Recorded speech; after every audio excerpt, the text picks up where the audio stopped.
Imana Data na Mwana na Roho Mutagatifu. Amina. Uyu munsi tuje ku munsi wa kabiri wo gusangira ubuzima bw'urumuri rwacu Padiri Mario Maria Falconi, aho tuza kuvuga ubuzima bwe mu iseminari ndetse no mu yandi mashuri. Ariko kandi reka twiragize Imana dutega amatwi ijambo ry'Imana ndetse tuvugira hamwe n'isengesho ryo gusabira abasaserdoti.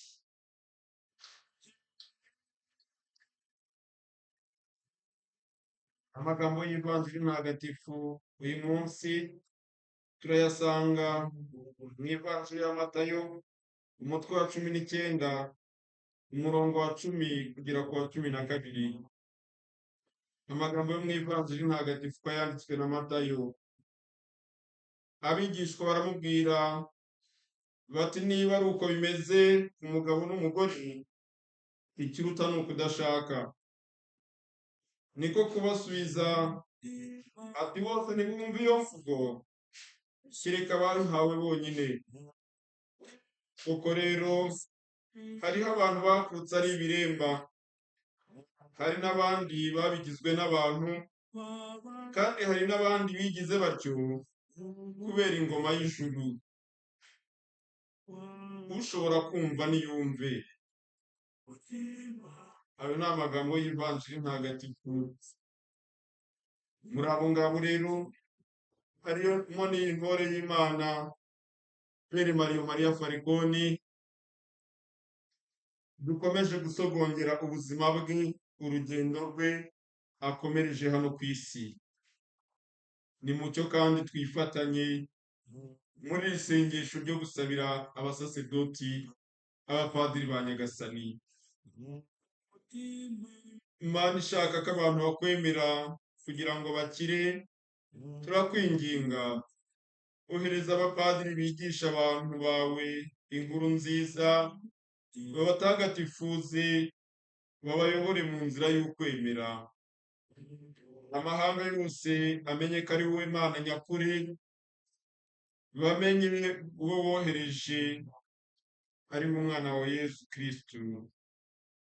Nyagasani, turasabira abapadiri bose ngo bagukunde, bagukundisha abantu, maze nibarangiza kugutunganyiriza munsi, bazaze kubana n'intumwa zawe mu ijuru, kandi natwe uduhe kudahemukira Roho Mutagatifu twahawe muri batisimu no mu gukomezwa. Dushyire hamwe nabo mu kurangiza ubutumwa washinze kiliziya yawe, kubwa Yesu Kristo umwami wacu. Amina. Mubyeyi Bikira Mariya, turagusabye kugira ngo duherekeze muri uru rugendo, urugendo rumurikiwe n'intambwe za Nyirijuru, ariko kandi rukaba rurimo ibitsitaza byinshi. Turagusaba kudusabira aho uganje hamwe n'abamarayika ba Nyagasani. Duturire isengesho ryawe, umwana wawe, rishimwe, maze rigaruke riduhindukire umuti ukwiye kudukiza ushobora ku mubiri. Ni mucyo iri sengesho ryacu turikomereze mu gutega amatwi Mario Maria Falconi mu masomo yo kwiha Imana. Ku wa 18 Nzeri mu 1964, Mario yatangiye amasomo ya novisiya yari iherereye ahitwa i Monza mu Butaliyani. Nk'uko rero biri mu mabwiriza agenga umuryango wa Padiri w'Ababarinabite, guheka umusaraba mu kwinjira muri novisiya, Mario nawe yahetse umusaraba. Nyuma y'umwaka umwe ahetse umusaraba, ni ukuvuga ku wa 19 Nzeri mu 1965, yakoze amasezerano ye ya mbere yo kwiyegurira Imana. Nk'uko bigenda mu Babarinabite, Mariyo akimara gukora amasezerano ye ya mbere yahawe izina rya Mariya ryiyongera ku mazina ye Mariyo Farikoni yari yarahawe n'ababyeyi be. Mu gihe Mariyo yari muri novisiya, icyifuzo cyo kuzakorera ubutumwa bwe muri Afurika nticyasibaga kugaruka mu bitekerezo bye bwije n'uko bukeye.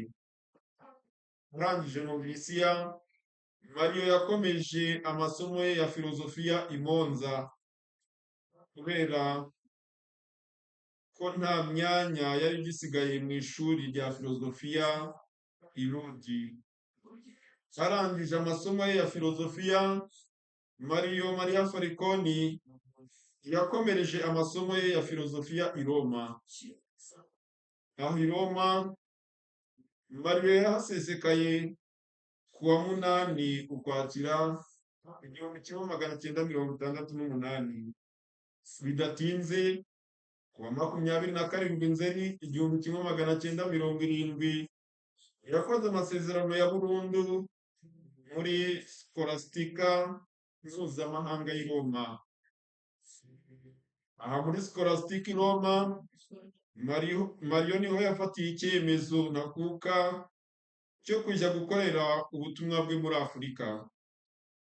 Yari anafite igitekerezo muri we cyo kurangiza amasomo ye ya teolojiya muri Afurika, nk'uko bigaragara mu ibaruwa yandikiye umuyobozi w'Ababarinabite mu Butaliyani muri icyo gihe. Igihe ayo makuru yageraga kuri nyina wa Mariyo, uyu mubyeyi we yabyamaganiye kure. Yifashishije amagambo Padiri mukuru wa Arisi Mutagatifu Yohani Mariya Vianney yari yarashyize ku gafoto k'itangwa ry'ubupadiri bwe. Umubyeyi wa Mariyo yandikiye umuhungu we maze yongera kumusaba gufatira urugero kuri Mutagatifu Yohani Mariya Vianney wemeye kuguma muri paruwasi iwabo mu cyaro Burayi aho kujya kugwa muri Afurika. Aha ariko uyu mubyeyi yiribagizaga ko Imana iziharurira inzira abantu kandi baba batiyumvisha. Rimwe na rimwe buri wese hari igihe aba agomba kunyura inzira ye itandukanye cyane n'iy'abo babanye kandi n'iy'abamugiriye inama muri iyi si. Ibi nibyo byaje kuba kuri Mariyo mu minsi yakurikiyeho. Ubwo yiyemezaga kujya gukorera ubutumwa muri Afurika, kuri benshi bazi nk'umugabane w'ingorane n'ibibazo bitabarika, kandi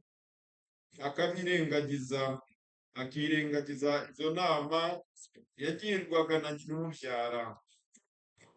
Uyu mubyeyi kandi yaje kwitaba Imana ku wa 9 Kamena 1970, imbere gato y'amasezerano ya burundu y'umuhungu we yifurizaga icyiza igihe cyose.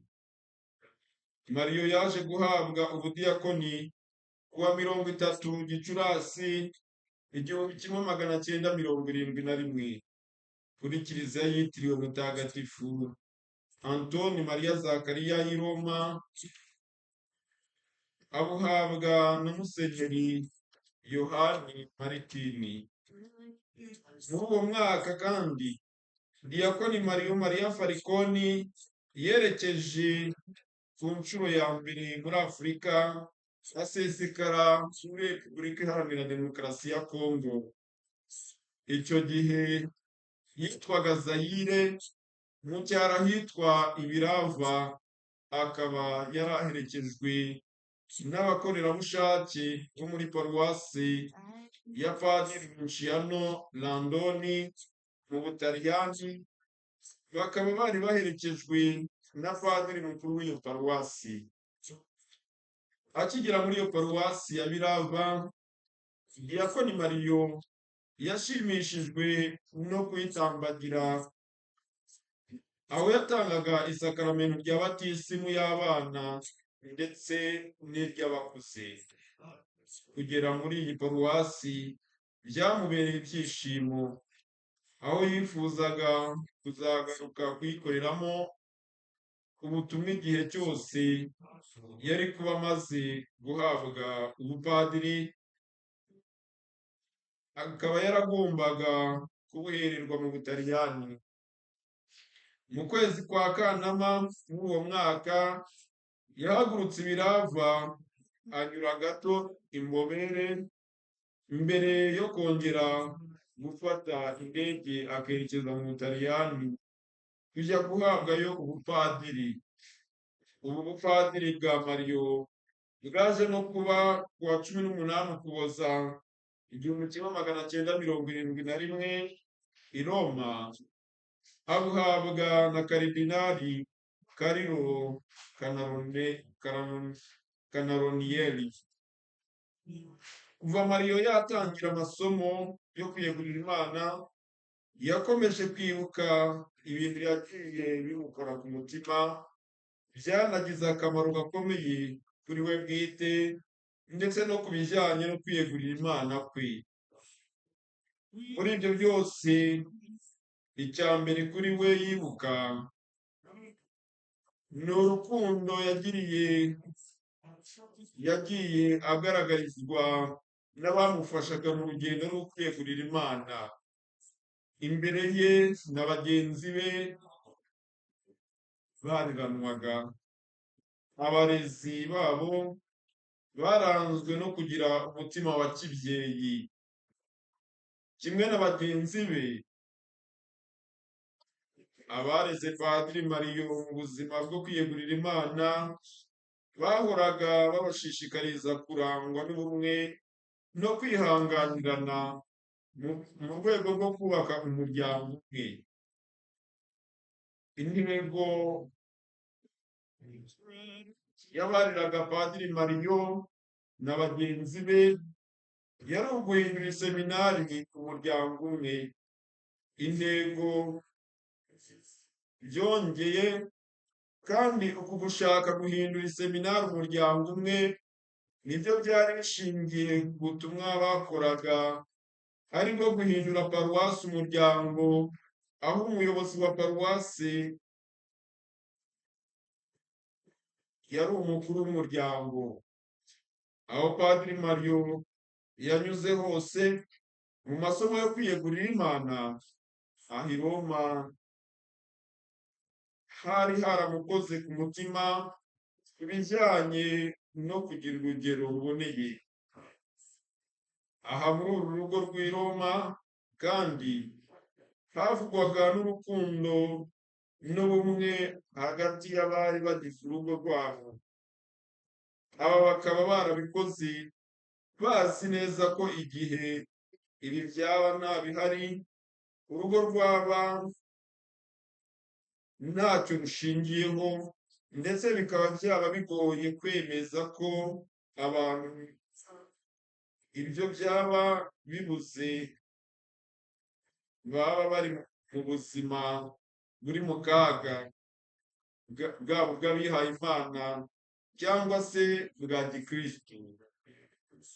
Ikindi Mariyo Fariyakoni akizirikana kandi atazibagirwa muri uru rugo rw'i Roma, ni umwe mu bamisiyoneri bamureze, warangwaga no kwakirana abantu urugwiro n'ubuntu bwinshi kuri buri wese. Uyu murezi yasabanaga na buri wese kandi agahumuriza abari bafite impungenge. Hanyuma iseminari yabatozaga kwicisha bugufi no kwibanda ku cyabazanye, ari cyo kwiga no gukora ubutumwa bwabateguriraga mu buzima bwo kwiyegurira Imana. Buri wese yahamagarirwaga gukorera neza ibikoresho byo mu rugo no kubifata nk'ibye kandi yirinda gusesagura ko bitari ngombwa. Uwihaye Imana wese yagombaga kumenya ko umuntu ashobora kubaho na duke abonye, kubeshwaho na duke abonye, kwirukanka kw'isi akabireka. Ariko icyarutaga ibindi byose kugira ngo buri wese abashe kubaho neza cyari ukubahiriza amategeko agenga umuryango.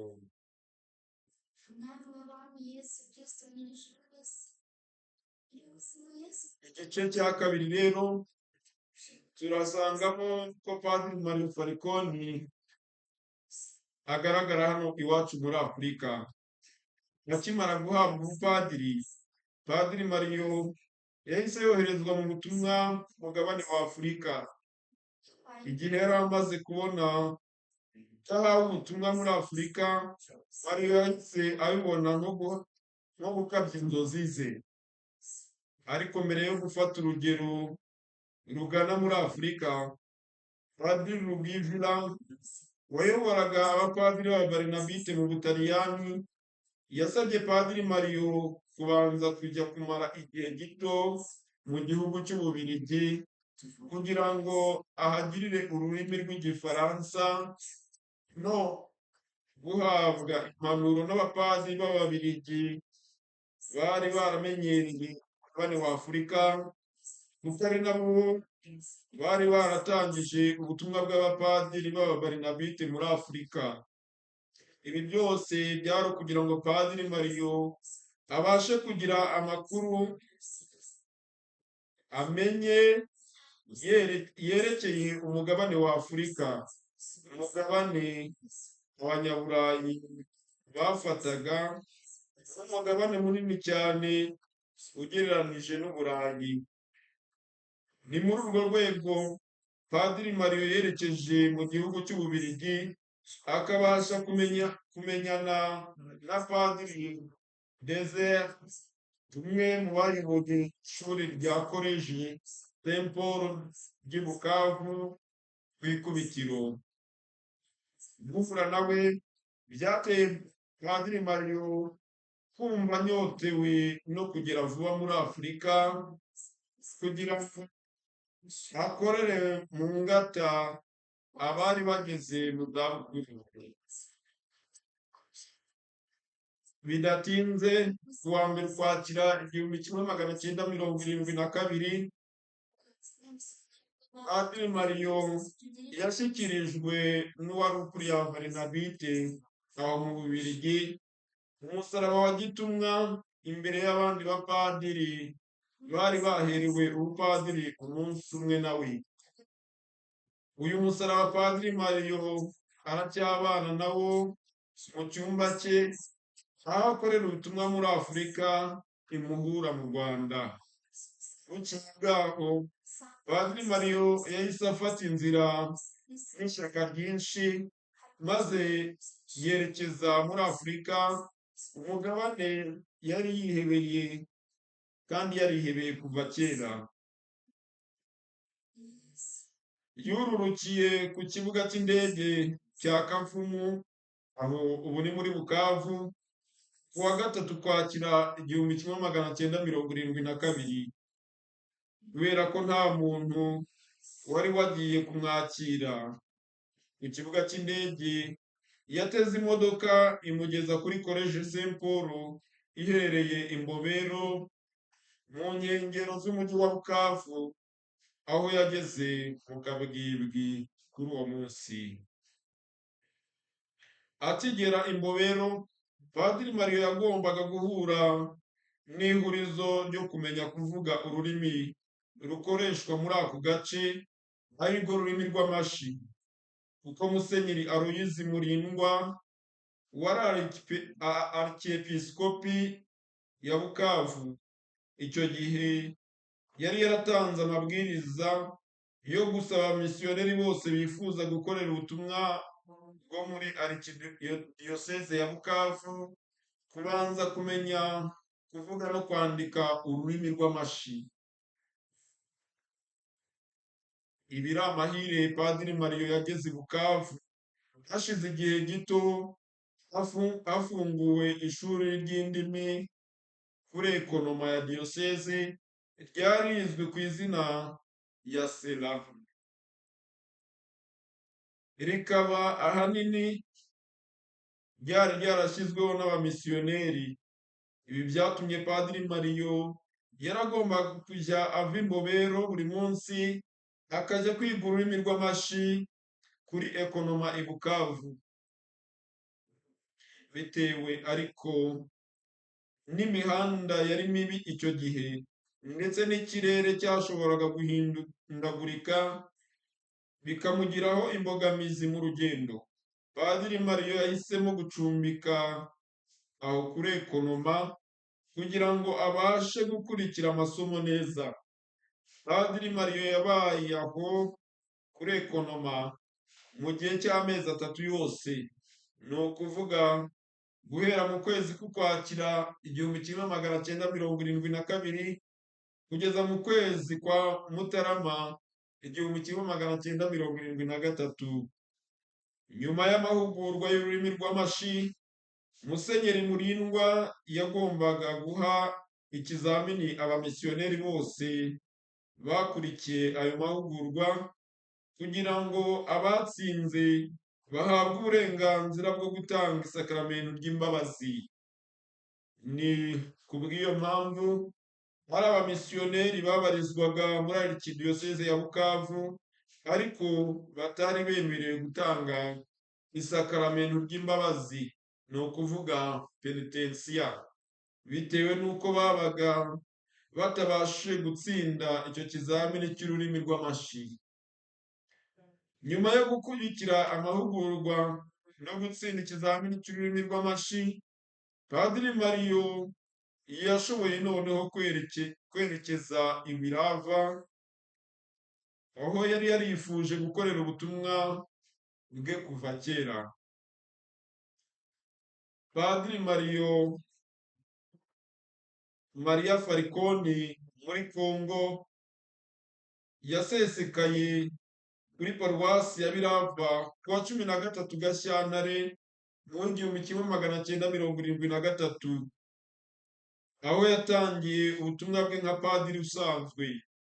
Muri icyo gihe urugo rw'abapadiri bakoreraga ubutumwa muri paruwasi ya Birava rwari rugizwe n'abapadiri Irino Gatsanya wari padiri mukuru, Angelo Eliba wari wungirije padiri mukuru, na Furere Andena Jerome wari ushinzwe imirimo y'ubwubatsi. Mu byerekeye imirimo ya gitumwa, paruwasi yari igabanyijemo uturere 3 two gukoreramo ubutumwa: Santarari ari two Rugendo, Ibinja na Birava. Akarere k'ubutumwa ka Rugendo kari kagizwe na shapeli n'ishuri ry'ahitwa Ishungu, Ishe, Gishugi na Rugendo. Akarere k'ubutumwa ka Birava kari kagizwe na Irambira, Murashi, Garea na Birava. Akarere k'ubutumwa ka Abinja ko kari kihariye ku bijyanye n'imirimo ya gitumwa. Kugira ngo imirimo ya gitumwa igende neza, buri mupadiri yagombaga kugira akarere ashingwa kandi ahozaho umutima. Ni muri urwo rwego Padiri Angelo Eliba yari ashinzwe Rugendo, Padiri Gatsanya agashingwa Birava, naho Padiri Mario we akaba yari ashinzwe akarere k'ubutumwa ka Binja. Uretse Ibinja, Padiri Mario yanakoreraga ubutumwa Igaha n'Imurashi. Padiri Mario ariko ntiyishimiraga neza uburyo bwo kugabanya paruwasi mu turere dutandukanye tw'ubutumwa, ahanini bitewe n'uko yabibonaga nk'ibisa n'amaparuwasi atatu yari atandukanye, kandi kuri we hagombaga kubaho ubumwe muri paruwasi yose, ahanini bitewe n'uko buri karere kakoraga ubutumwa bwako uko kabyumva cyangwa uko babyumvaga. Ibi nibyo byatumye Padiri Mario wari ukiri mushya atangira guherekeza uko ubutumwa bwakorwaga mu buryo bumwe muri paruwasi yose, ariko kugira ngo bidateza ubwumvikane buke, Padiri Mario yahisemo kubigenza gake kugira ngo bizagende bishyirwa mu bikorwa gahoro gahoro. Bidatinze abapadiri bagenzi be bakoreraga ubutumwa ibirava nabo baje kubona ko kugira ngo ubutumwa bwabo bwa paruwasi bugende neza, abapadiri bose bagomba gukorera hamwe, bagakorera mu muryango umwe, badatatanye mu turere tw'ubutumwa nk'uko byari bisanzwe bikorwa. Mu mwaka w'igihumbi kimwe magana cyenda mirongo irindwi na gatanu, Padiri Angelo Eriba yoherejwe mu butumwa i Roma mu Butaliyani, aho yagombaga kungiriza umuyobozi w'abapadiri b'ababarinabite ku rwego rw'isi. Guhera icyo gihe Padiri Mario yasigaranye na Padiri Gatsanya na Furere Jerome. Ibi byatumye Padiri Mario ashinga ubutumwa mu turere twa Rugendo na Birava. Guhera ubwo gukora ubutumwa nk'uko Padiri Mario yabyifuzaga, ni ukuvuga gukora ubutumwa bumwe muri paruwasi yose, byatangiye gushyirwa mu bikorwa, aho abapadiri bombi bagombaga kujya baturira hamwe igitambo cy'Ukarisitiya. Buri cyumweru cya mbere cy'ukwezi ndetse no ku cyumweru cya Mashami. Ibi byaje gutuma noneho koko paruwasi iba umuryango umwe. Ubwo uwari padiri mukuru wa paruwasi Mobero, Padiri Nshino Landon, yitabaga Imana, Padiri Rino Gatsanya yavuye ibirava yerekeza i Mobero kuziba icyuho cy'ubuyobozi bw'iyo paruwasi yari isigaye idafite umuyobozi. Ibi byatumye ku wa 2 Nzeri 1977 Padiri Mario ahabwa inshingano nshya zo kuyobora paruwasi ya Birava. Ibi ni ibyishimo bikomeye. Yimitswe ku mugaragaro nka Padiri mukuru mushya wa paruwasi ya Birava ku wa 1 Mutarama 1978.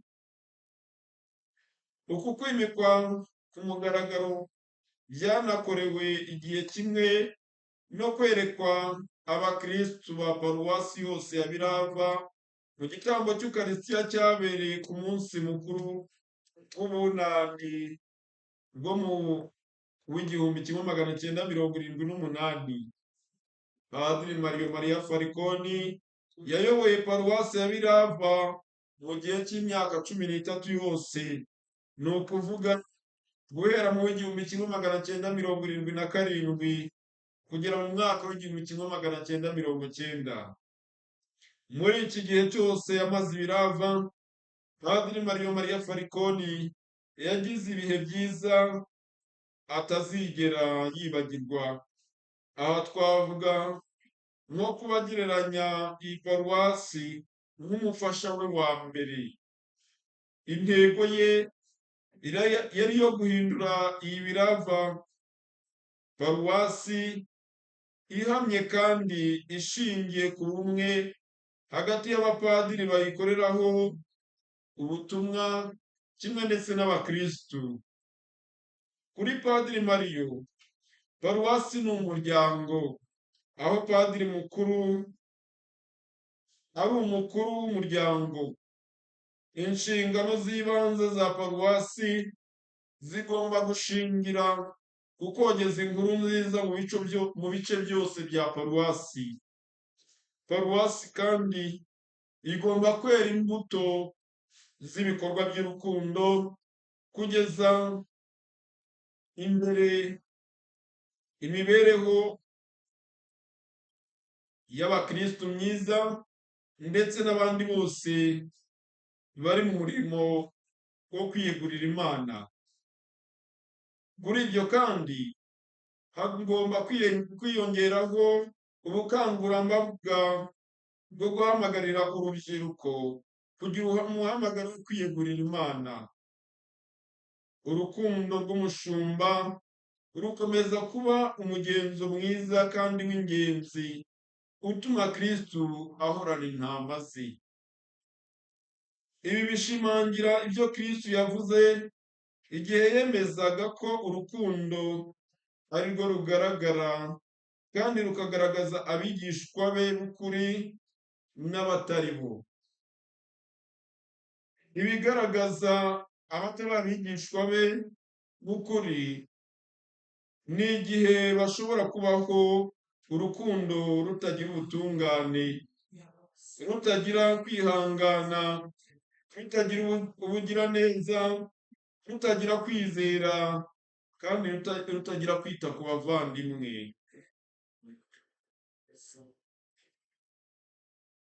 Mu rwego rwo gukangurira abakristu kwita ku bavandimwe babo, Padiri Mario yabakanguriraga kubana na Yesu yigaragazaga mu isakaramentu no mu gitambo cy'Ukaristiya mu isengesho rikuru rya Kiliziya. Ubwa Padiri Mario kumwe na Yesu ibibazo bikomeye bibonerwa igisubizo. Ikindi kintu Padiri Mario atazibagirwa igihe ari muri paruwasi ya Birava ni ibyishimo yagiraga igihe yabaga ari kumwe n'abakristu be. Ni ukuvuga ubumwe bwarangwaga hagati ye n'abakristu ndetse n'ubumwe bwarangwaga hagati y'abakristu ubwabo. Ubu bumwe bwari bushingiye kuri Kristu washengerwaga mu isakaramentu ritagatifu ry'Ukaristiya buri wa gatanu w'icyumweru. Padiri Mario abyibukira ku mutambagiro wakorwaga buri cyumweru cya Mashami. Padiri Mario n'igihe cy'ukwezi kwa Bikira Mariya arabyibuka. Ku cyumweru cya Mashami abakristu bakoraga umutambagiro baturutse mu byerekezo bitatu. Hanyuma padiri mukuru wabaga wayoboye igitambo cy'Ukaristiya akabasanga aho bari, agatera amazi y'umugisha amashami mbere yo kubahuriza hamwe imbere ya Kiliziya ya paruwasi ahagombaga guhimbarizwa ububabare bwa Kristu. Mu kwezi kwa Bikira Mariya habaga gutambagirwa kw'ishusho y'umubyeyi Bikira Mariya. Imiryango remezo yose igize paruwasi, umutambagiro ukayoborwa na padiri mukuru wa paruwasi Mario Maria Falconi mu 1983. Uyu mutambagiro waherekezwaga no gutambagiza umusaraba wo gucungura. Iki cyari igihe cyo kunga ubumwe hagati y'abakristu. Padiri Mario arakibuka igihe gikomeye cyo kunga ubumwe hagati y'abakristu kitigeze gihungabanywa n'amacakubiri ashingiye ku ntambara yakurikiye ukugenda kwe. Kugeza ubu abakristu ba paruwasi ya Birava bahora bibuka urukundo Padiri Mario yabagaragarije igihe cyose yabanye nabo. Ni ukuvuga mu gihe cy'imyaka ikabakaba 20 yose. Ibi bigaragazwa n'ukuntu Padiri Mario yumvaga atewe ishema no kubana n'abakristu ba Birava.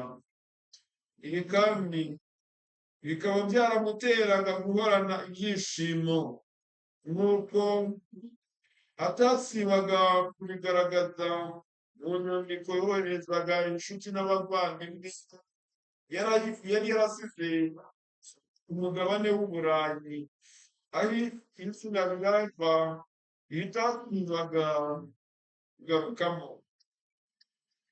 Aha twatanga nk'urugero rw'ibaruwa yanditswe mu 1990, aho Padiri Mario yanditse agira ati: iyo ukunda umuntu cyangwa ikintu, buri gihe uba wifuza kukirata no kugisingiza.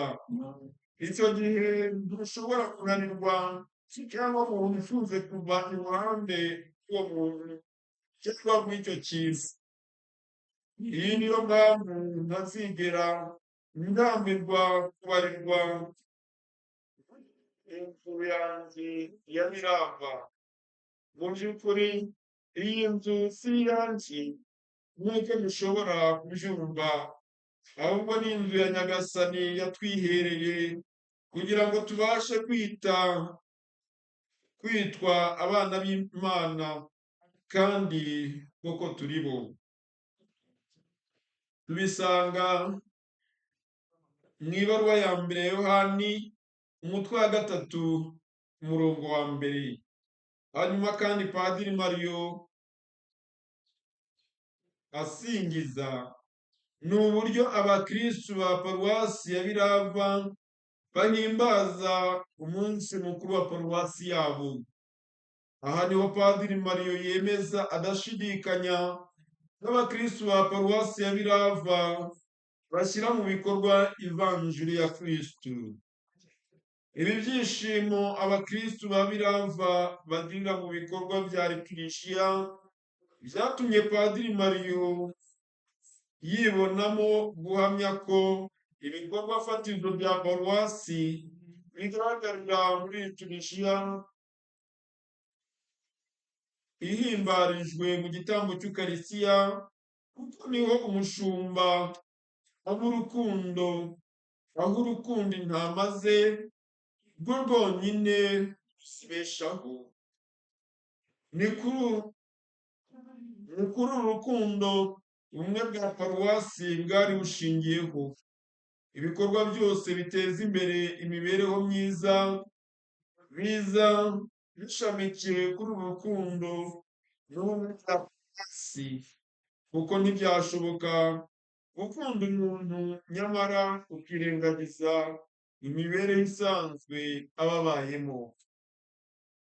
Padiri Mario yibuka umusore wari waraheze iwabo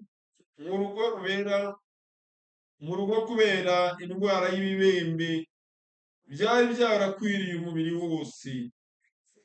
Nyuma yo kumenya ayo makuru, agasaba ko hagira padiri wo kujya kumuha isakaramento ryo gushyingirwa, isakaramento ryo gusigwa kw'abarwayi.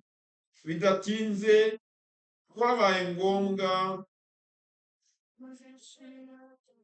ko padiri mukuru wa paruwasi ari we Mario yigirayo, kuko uwo yayiyohereje yagize ubwoba bwo kuba nawe yakwandura iyo ndwara y'ibibembe. Igihe Padiri Mario yinjiraga mu nzu y'uwo musore, yamusanze yuzuye ibibembe umubiri wose. Yarataye icyizere cyo kubaho. Uwo musore yumvaga ari mu minsi ye ya nyuma yo kubaho kuri iyi si. Akigera aho yari arembeye, Padiri Mario yahise ahobera uwo musore nk'uko yari asanzwe abikora ku bandi bakristu. Nyuma yo kumuha isakaramento ry'imbabazi n'isakaramentu ry'ukarisitiya, Padiri Mariyo yahise abona isura y'uwo musore ihindutse, kuko uwo musore yahise atangira kumwenyura, maze abwira Padiri Mariyo ati urakoze cyane, umpaye Yezu, none rero kuba mfite Yezu mu mutima wanjye singifite ubwoba, gupfa no kubaho ni ugushaka kw'Imana, none rero rwose ibyo Nyagasani ashaka bingirirweho. Wakoze cyane kunyegera, kunkoraho no kumpobera, ntiwigeze ugira ubwoba bw'uburwayi bwanjye n'abandi bose. Aya magambo aracyari mu byo Padiri Mariyo atazibagirwa. Kuri we bisa nk'aho yaba yarayabwiwe ejo hashize. Yahise yumva ko iyo umuntu ari kumwe na Yesu adashobora kugira ubwoba cyangwa se ngo abe yakora ikibi. Ibi bihura neza n'ibindi yigeze kubwirwa n'umwana w'umunyeshuri igihe Padiri Mariyo yamubazaga niba yari yahawe isakaramentu ry'imbabazi. Uyu munyeshuri ngo yamusubije ko iyo umuntu afite Yesu mu mutima we adashobora gukora icyaha na kimwe, ahubwo ko ahora akora icyiza gusa. Padiri Mariyo ahamya ko umuntu aba umukristu igihe yakira neza buri wese, agafungurira abandi umutima we wose, ndetse n'inzu ye igacumbikira buri wese, kugira ngo yakire mugenzi we, cyane cyane agahera ku bakeneye ubufasha kurusha abandi. Nyuma y'igitambo cy'ukarisitiya, Padiri Mariyo yatangaga isakaramentu ryo kwicuza ibyaha n'imbabazi. Kuri Padiri Mariyo, iki ni igihe gihumuriza abakristu, ni igihe kandi cyo kumva ubwiza bw'impuhwe za Nyagasani. Ku bw'ibyo, Padiri mukuru wa paruwasi aba agomba gushaka umwanya kugira ngo asogongeze ku bakristu be ibyo bihe byiza byo kwitagatifuza. Ibi bihe bikomeye kandi byiza byo gusenga biracyari kandi bizahoraho mu mitima y'abakristu ba paruwasi ya Birava. Ibi bikaba byaraterwaga ahanini n'inyigisho za gatigisimu zakoranaga ukwitanga gukomeye, kandi bigakorerwa hafi y'aho abakristu babaga batuye. Izi nyigisho za gatigisimu zigishirizwaga mu bitabo cyitwaga Kinyabuguma. Muri iki gitabo, Padiri mukuru wa paruwasi yatangaga inyigisho ntagatifu yifashishije ijambo ry'Imana rya buri cyumweru. Ibi byose bikaba byari bigamije guha umurongo abakatejiste n'abayobozi b'imiryango remezo ndetse n'abayobozi b'amasantrali bagombaga kugenderaho mu nyigisho zabo za buri cyumweru. Ibi bihe byaranzwe n'urukundo hagati ya Padiri Mariyo n'abakristu ba Birava, rwamaze igihe cy'imyaka 3 yose Padiri Mariyo yamaranye nabo nka Padiri mukuru wa paruwasi, nk'uko twabigaragaje haruguru. Uretse imyaka 13 Padiri Mariyo yamaze ayobora paruwasi ya Birava, twakwibutsa ko imyaka yose hamwe yakoze ubutumwa muri paruwasi ya Birava igera ku myaka 18 ubwo yashoreje ubutumwa bwe kuwa 17 Kanama w'igihumbi kimwe magana cyenda mirongo cyenda.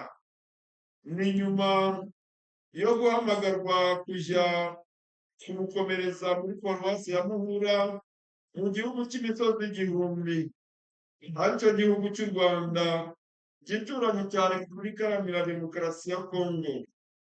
Iyi paruwasi ya Muhura iherereye muri diyoseze ya Byumba, aho Padiri Mario yagombaga kujya gukorera mu ngata bagenzi be bari bushije ikivi cyabo. Nubwo bitari byoroshye Padiri Mario gutandukana n'abakristu ba Birava, yari yarihebeye. Byabaye ngombwa ko ashyira mu bikorwa amasezerano yo kumvira yari yarakoze. Ubutaha tuzagaruka tuvuga amateka ya Padiri Mario Maria Falconi, amateka ye mu Rwanda, ubutumwa bwe mu Rwanda, kuzageza aho tuzasogongera urugendo yakoranye n'Abanyarwanda mu mwaka w'igihumbi kimwe magana cyenda mirongo cyenda na kane kugeza ayo arokoye abantu 3,000 abarokorera muri paruwase ya Muhura, nk'uko tumaze kumva bahamwohereza ngo ajye gutangira ubutumwa. Rero urwo rumuri yaducaniye, urwo rumuri yakongeje mu Banyarwanda, muri Afurika ndetse n'isi yose, twese turushyire ku mutima kandi twumve ijwi riduhamagarira gukundana bamwe ku bandi, nk'uko adahwema kubigaragaza mu mabaruwa yandikira abavandimwe be, ariko kandi natwe bikaba ari urugero rwiza ku bakristu, ku bihaye Imana ndetse n'abandi bose bari mu nzira igana Imana, muri uru rugendo turimo rugana ijuru. Mubyeyi Bikira Mariya, turagusabye kugira ngo wakire iri sengesho ryacu, wakire ubu butumwa, wakire ugutakamba kwacu, utitaye kuri ibyo twagukoreye, ahubwo ugira impuhwe zawe buri wese aho ari hose mu bushobozi bwe, umukozi w'ikiganza cyawe cy'impuhwe. Tugusabye twizeye ku bwa Yezu Kristu umwami wacu, amina. Mu gusoza turavuga nanone isengesho ryo gukomeza gutakamba dusabira abasaseredoti. Turabizi neza ko mu w'igihumbi kimwe magana cyenda mirongo cyenda n'ine ndetse n'uyu munsi hatahwemye kubaho abantu batitwara neza, hatahwemye kumva imidugararo imwe igatizwa n'abantu twari twizeye, ariko kandi hakaba n'abandi babaye intwari, twavuga nk'uyu Padiri Mario Maria Falconi. Niyo mpamvu Padiri Mario Maria Falconi yumva ko abantu bose bakunda ubumwe, baba bamwe kandi bagaharanira icyiza Imana ishaka. Ngaho rero dufatanyirize hamwe, kuko njye ku bwanjye iri sengesho ntabwo ryagera ku Mana, ariko nzi neza ko kubw'impuhwe zayo no ku bumwe namwe dushobora kugera kure. Isengesho ryo gusabira abapadiri. Mana ishaka ko abantu bakwemera kugira ngo bakire, turakwinginga ohereza abapadiri bigisha abantu bawe inkuru nziza, babatagatifuze, babayobore mu nzira yo kwemera. Amahanga yose amenye ko ari wowe Mana nyakuri, amenye n'uwo wohereje, umwana wawe Yezu Kristu. Nyagasani, turabisabira abapadiri bose ngo bagukundisha abantu, maze nibarangiza kugutunganyiriza munsi, bazaze kubana n'intumwa zawe mu ijuru. Kandi natwe uduhe kudahemukira Roho Mutagatifu twahawe muri batisimu no mu gukomezwa, dushyire hamwe nabo kurangiza ubutumwa washinze kiliziya yawe. Tubisabye twizeye ku bwa Yezu Kristo umwami wacu. Amina. Mbere kandi yo gusoza, turagaruka ku butumwa bwerekana ubwitonzi bw'abashyize hamwe.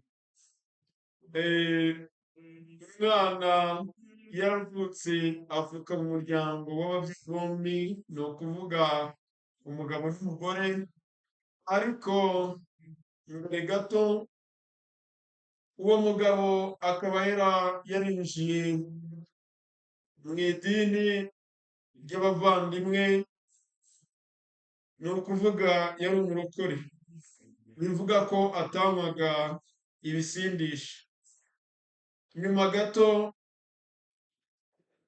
umugabo aza kubenguka umukobwa muri iryo dini, barahindura baza mu idini rya Kiliziya Gatolika, ariko bitari byo byaba byarateye ikibazo muraza kumva hano.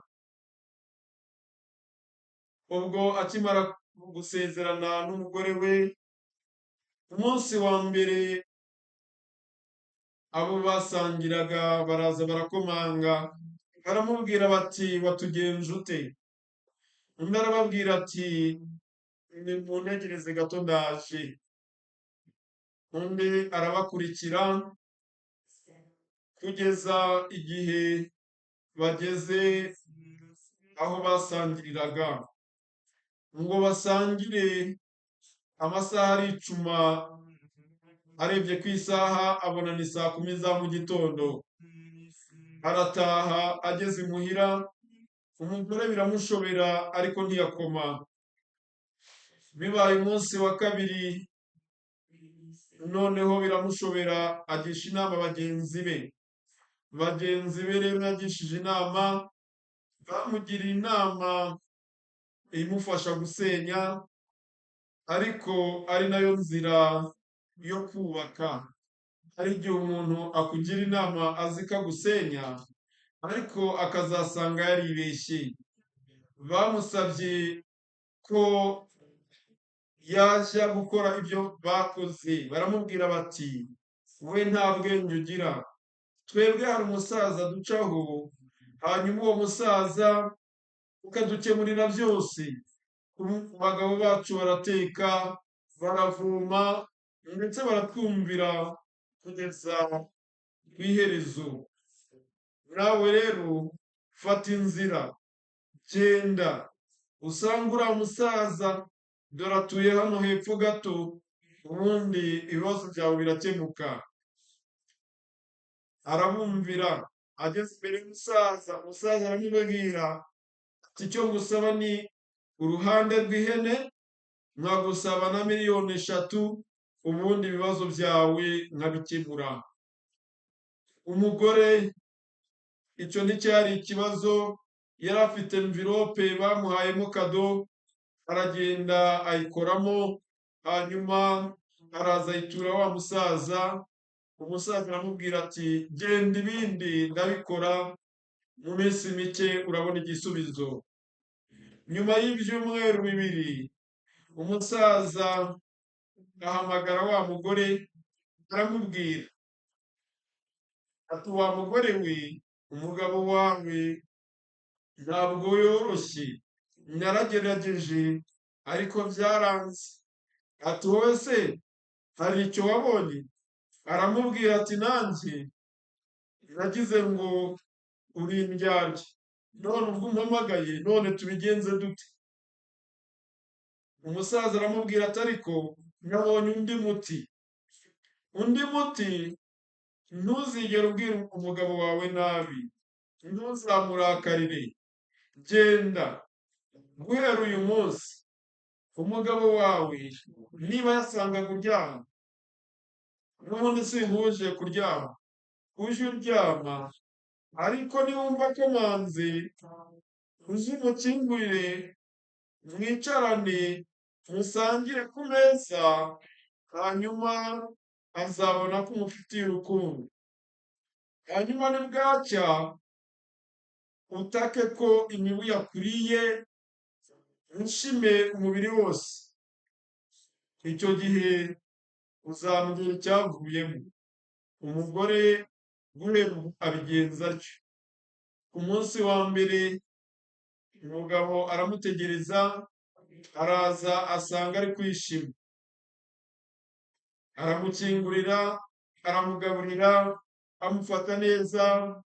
Bibuko bukeye umugore ataka imibu sinakubwira.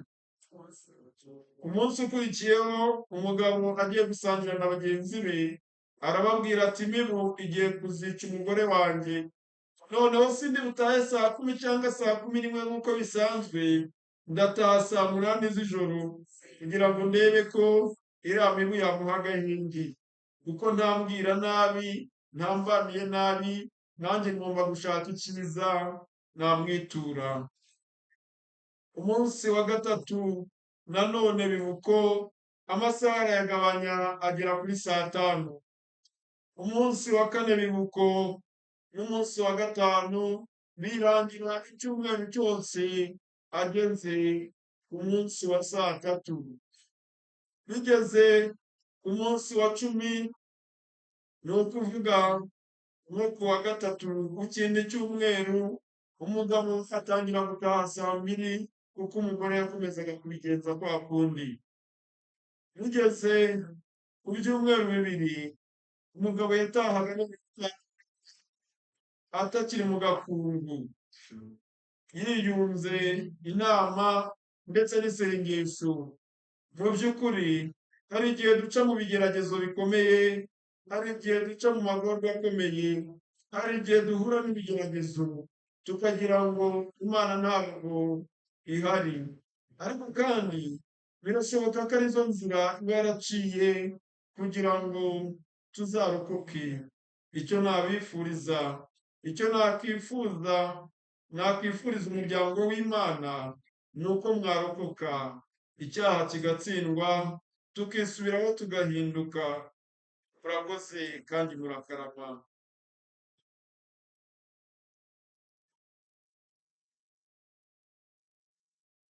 Dawe uri mu ijuru, izina ryawe ryubahwe, ingoma yawe yogere hose, icyo ushaka gikorwe munsi nk'uko gikorwa mu ijuru. Ifunguro ridutungura iduhe none, tubabarire ibicumuro byacu nk'uko natwe tubabarira abaducumuyeho, ntudutererane mu bitwoshya, ahubwo dukize icyago. Amina. Ndakuramutsa Mariya, uje muhorana n'Imana, wahebuje abagore bose umugisha, na Yesu umwana wabyaye arasingizwa. Mariya mutagatifu umubyeyi w'Imana, uraje udusabira tw'abanyabyaha kuri ubu n'igihe tuzapfira. Amina. Nyagasani Yesu Kristu, tugusabye umugisha ku izina ry'Imana Data na Mwana na Roho Mutagatifu. Amina.